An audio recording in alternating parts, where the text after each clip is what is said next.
When Oklahoma voters approved term limits for most elected offices, it created an opportunity to enter public service earlier in life. Joining me now with more on that is our Lisa Riley. Well, Rob, the face of Oklahoma's legislature is a young one. With term limits set at only 12 years, a new trend is emerging: young leaders in our state capitol. As the House Majority Leader, Representative Mike Jackson is a veteran lawmaker, even though he may not look it. I decided to run when I was 25 years old. There was an open seat in Enid. I was at the time working for U.S. Senator Jim Inhofe and going around to 26 counties for him in the northwest part of the state.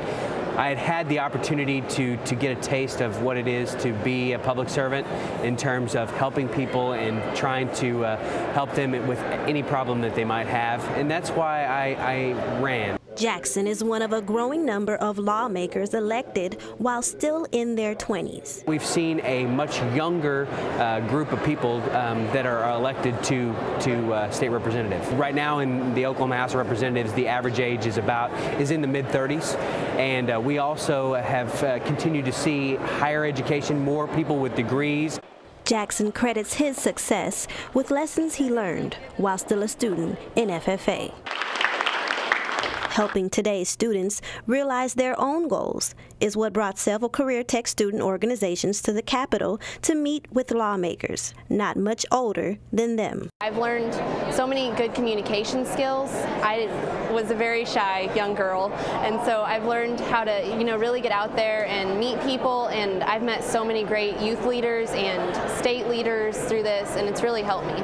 Recently, I went to the inauguration in D.C. with tickets from my congressman and senator, and I was able to go with 10 other individuals from across the nation, and it was just a wonderful experience and something I know I wouldn't have gotten elsewhere. Speaking engagements. It wasn't that long ago that Representative Ryan McMullen was sitting right where these students are, and he says young people's opportunities are limitless.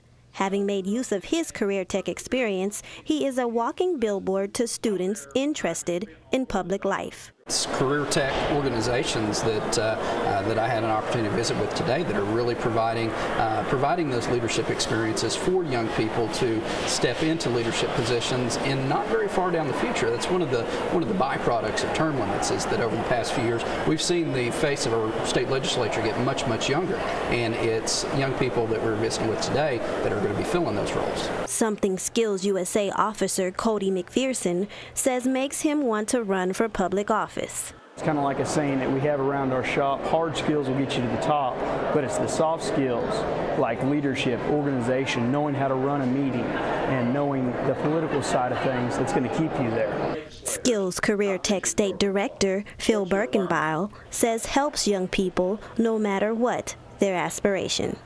As long as we're teaching them technical skills, we need to teach them the soft skills that go along with that.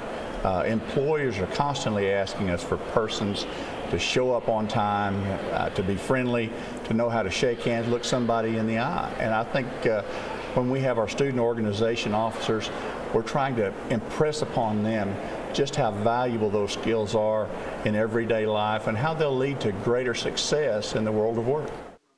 Career tech plus higher education equals economic development.